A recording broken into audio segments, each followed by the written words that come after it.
Hey there, folks. What's going on? It's Codiak and Livid coming back at you in stereo, back for another Crucible character breakdown. And today we are checking out Rahi and Brother, one of the most interesting characters in all of Crucible. And boy, are they a dynamic duo. This character is probably one of the highest skill cap characters, I'd say, in the game. He's very interesting to play, takes a lot of getting used to. But the best way to get you guys introduced to him real quick is just to roll the trailer. Roll the trailer.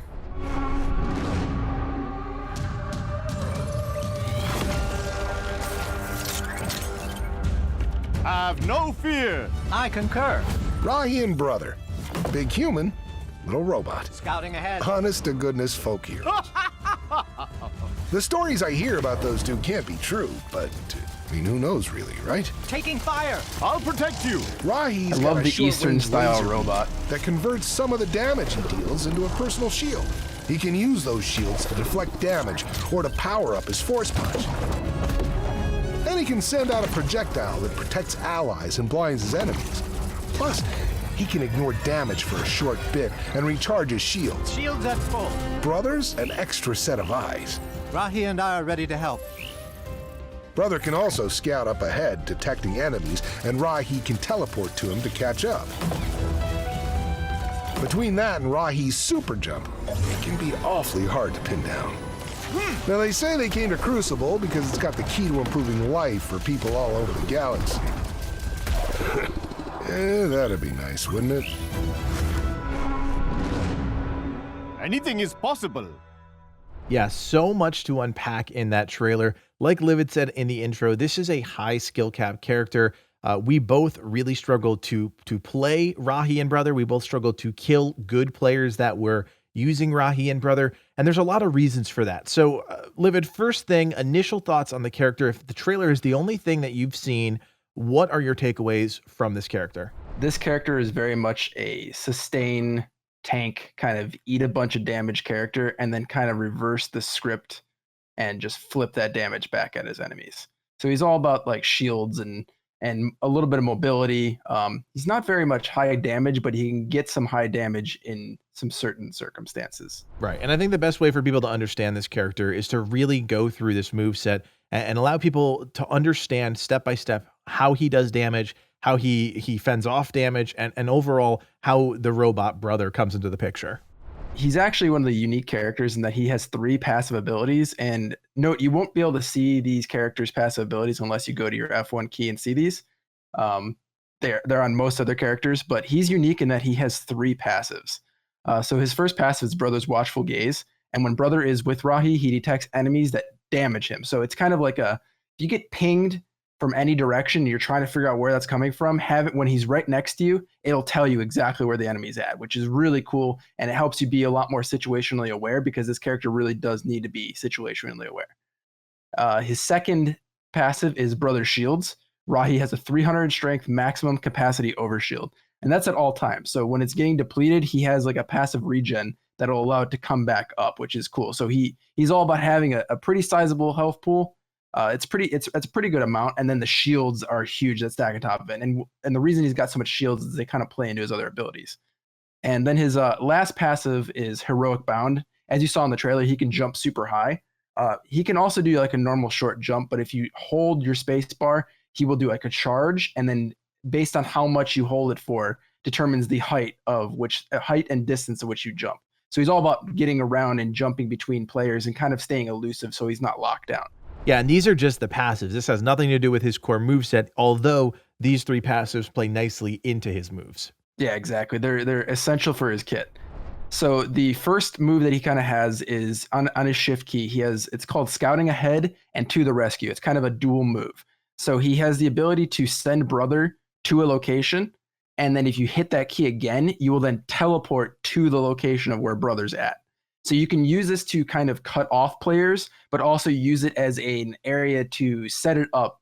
And when you get attacked and you're in a dangerous situation that you might not be able to handle, you can quickly teleport away back to that location. Right. It's 90% of the time, it's going to be a proactive ability. You're going to be using it ahead of time to set up a move as opposed to reacting to whatever's currently happening. Right, because the travel time in it is a little substantial. You can't usually just throw it out and get in front of somebody who's running away. That's not how it functions. You need to account for the travel time that's going to take. And then he's got a second ability, which is called Laugh It Off, and you'll gain a personal shield that increases over time, and that's where he gets the big overshield that he's got, right? And it just keeps building up over time and regenerating, which is really nice. So he's got some built-in sustain. So if you're only taking chip damage to your shield, you can stay in the fight a lot longer if you're able to, bob and weave through that. Another ability is Shield of Justice, and it's a projectile, as you saw in the trailer, that he can throw out, and as it passes through enemies, it's a line-based ability, right? So it goes in one direction that you throw it, and it will tether to allies and give them shields, but it will also blind any enemies that it passes through in its path. So it's a good way to, if you're really getting attacked, kind of throw it out behind you. If you hit those enemies, they kind of lose track of where you're at, and you just kind of jump away. Yeah, it's a really strange looking ability. I mean, it almost acts like a mage's orb. You throw it out there. It moves relatively slow, but like Livid said, it tethers to players that are around it. So you can be probably 5 to 10 yards out, maybe 10's pushing it, but 5 yards out, 5 meters out, and you'll get that benefit, that shielding benefit. And you throw that into a big group of enemies and allies, and you're just dealing massive amounts of blind, and you're also helping your team out. Yeah, it's a very essential ability to really get used to using, and you have to kind of understand the speed at which it moves. It goes kind of quick, so you really need to know the moments when it is good to throw it out. And then he's got his last ability, which is a really unique one. It's called Knuckle Duster Force Punch, and it's a heavy melee attack, but it deals damage based on the amount of shields that you have built up, and it drains those shields to deal that damage. So if you're at full topped off health or topped off shield with that ability, you can hit somebody for a massive amount of damage.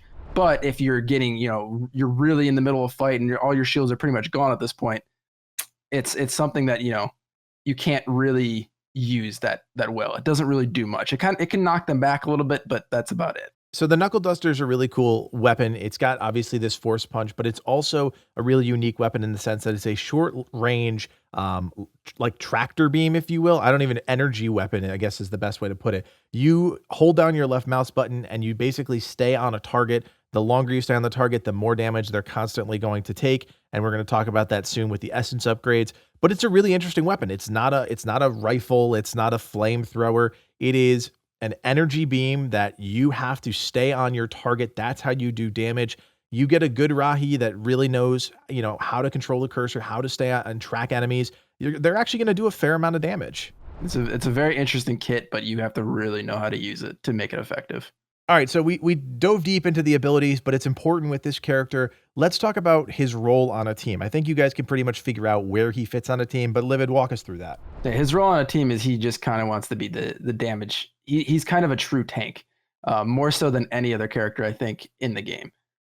We've seen him sustain through tons of damage. I mean, there was times where Codiak and I were just attacking one guy continuously with damage, and he was just able to soak so much of it up just because of his positioning and his skillful use of his abilities when it really mattered. And I had that instance happen multiple times when I was playing with some other people, trying to take down a Rahi.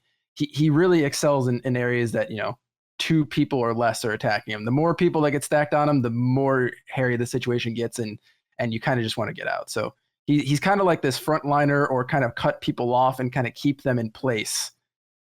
Like kind of distract him enough for your other team to show up, because he's just not going to die if it's like 1 or 2 people hitting them, if you're good with them. Right. And as we've talked about in other videos, Livid has said that this game acts like a MOBA in so many different ways. And he really is a character that you can see inspiration from the MOBA genre, because when you're in a fight like that, he's almost a target you want to avoid. It's so hard not to attack him because he's right in your face. He's punching you. He's got that energy beam, but he does soak so much damage that you're wasting time trying to kill him. I mean, a 1v2, Rahi's actually pretty evenly matched there. He's not going to kill anybody, but he's going to stay in the fight a long time and do enough damage and be able to soak enough damage that he's a substantial threat in that regard. So it's a really interesting character that they built here with Rahi and Brother, and you can't sleep on the little robot. You just can't. That is what gives him the mobility. It gives him a little bit of utility with those passes we talked about before. So with all of that in mind, knowing a little bit about Rahi, who is your best chance to, who can you play if you want to kill a Rahi?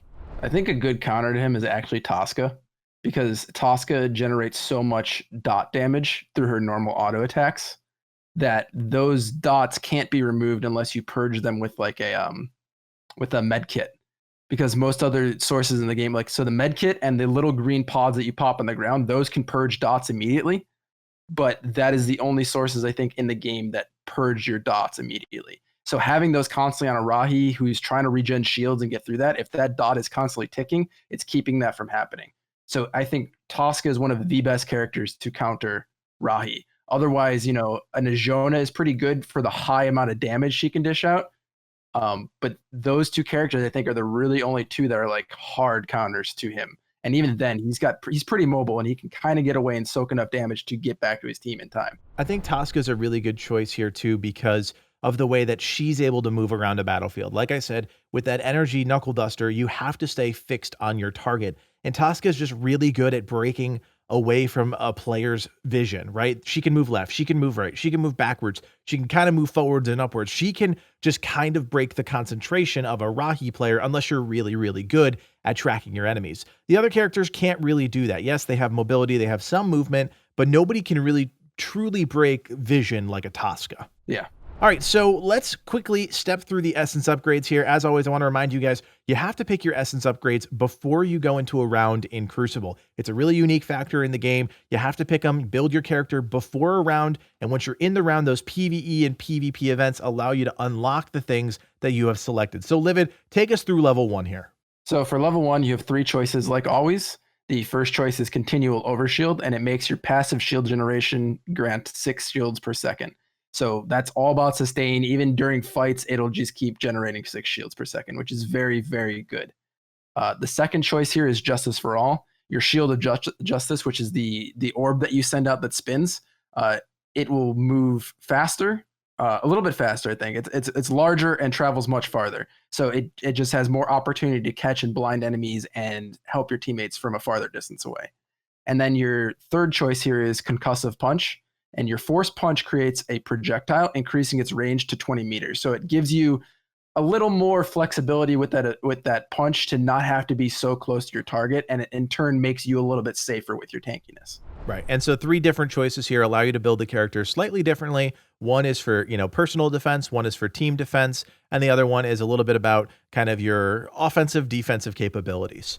All right, so moving down to level 2 here, Laser Precision. Knuckle Duster deals more damage the longer it remains connected to any target. So again, it's so important when you play Rahi to know how to track enemies to stay on them. This is also good because he's not a great PvE farmer. This does add a little bit more oomph behind his Knuckle Duster, which allows him to farm a little bit easier. But yes, it increases his overall effectiveness in combat. All right, Livid, take us through level 3. So for level 3, we got 3 choices as always. First choice is Overshield Tune-Up. Brother's shield's maximum increased to by 300. So that just makes him even tankier, right? He now has a massive amount of shields to deal with, and this also in turn also makes his punch do a lot more damage if it's fully topped off. So this is where you can do a build that's really high damage, really high sustain. It's a really good upgrade. His second choice here is Shields Up. Your Shield of Justice will now grant additional shields. So when you throw that out, you grant even more shields to your teammates, and if you're right by it, you'll get even more as well. And then your last choice here is Pushing the Boundaries. Force Punch can expend up to 150 shields, increasing damage output to a maximum of 300. So that helps you amplify even more damage into your Force Punch. It's just, there's a lot of choices here, as you can see, that start going into more damage over time. Right. And one thing about Brother that we haven't talked about yet, you can actually attack and kill Brother. So it's not like you can just send him out there and he's invulnerable. That's what Brother's shield getting that increase there for the Overshield tune-up is part of. He can actually be attacked by the enemy, just like the bug turrets can be attacked by the enemy. So it's important to understand that about Brother, that he is very much a part of your character. You have to be careful. That's why his positioning, I always stress so much with this character, is super important. Because you might use him to scout, but if you throw him out and you have 3 guys waiting around the corner, you can't easily just pull him right back and he's going to get attacked immediately. All right, so looking at level 4 here, we have all in the timing, laugh it off, movement speed, and shields granted are increased. So this is just increasing the effectiveness of your personal shield. This is all about personal defense. It's a great option here. Obviously, you can't take anything else. It's your only choice. It's all about that defense. This is why he is the defense king. Livid, take us through level 5. And we'll go through the last 2 upgrades now. Knuckle Duster Charge Up is your first choice. The Knuckle Duster laser beam hits now generates additional shields. So using that to sustain yourself on an enemy, it just makes it so if they're not dealing enough damage to you and you're keeping that beam focused on them, you are probably gaining more health, through shields versus how much they're doing to you. So they're always operating at a loss versus you're always operating at a gain, which is really, really strong. That's what makes him so hard to deal with sometimes in a 1v2, because if he's really accurate and you guys are not very accurate, he's going to out-sustain you guys. And then your second choice here is Save the Day. When Rahi lands during To the Rescue, he knocks back nearby enemies and grants nearby allies 150 strength shields. So in the instance to say there's a big team fight breaking out and people are grouped up, and you throw a brother out there, right? And you teleport to him. If you're in the midst of people, you'll knock enemies away from your teammates and give all your teammates shields in that instance. So it's a very good support utility upgrade. Yeah, it's a really interesting essence upgrade. Obviously Knuckle Duster charge up is a little bit more straightforward. Save the Day is interesting. You really have to pre-plan with that move. I mean, from the beginning, scouting ahead and To the Rescue, you have to plan out. That's that left shift ability where you send brother out. So this really just accentuates the fact that you can use brother more effectively if you know how to play Rahi. And again, going back to that point at the beginning of the video where Livid said he is a very high skill cap player. Not to say he's not good, not to say he's not fun. You should definitely check him out, but he is a high skill cap player. So those are the essence upgrades. And with all of that in mind, Livid, what is the final word on Rahi and brother? He's a very, very strong character. And in the right hands, he's going to be probably one of the best characters on a team comp, I'd say, because he is so able to 1v2 and keep things locked down that it provides your other three, the other three teammates the ability to go take objectives while he's being a distraction, or just in a fight. It's almost like you're doing a 5v4 if you play him effectively. So I think he's going to be a very commonly picked character once people really start getting used to him. I think you're going to see him a lot. And as a result, you're probably going to see more Toscas show up in comp. So try to look at your builds and your characters and the ones that you pick to kind of counter those sort of things. I think that's what's going to happen. All right, guys, hope you enjoyed the video. If you want more Crucible content in your feed, don't forget to like and subscribe to Legion Gaming. And as always, join us on Discord. Our community of over 3,000 members is playing Crucible. We're excited about Crucible, but there's always room for a few more friends. My name is Codiak. That's been Livid. Thanks for watching, and play on. Take care, guys.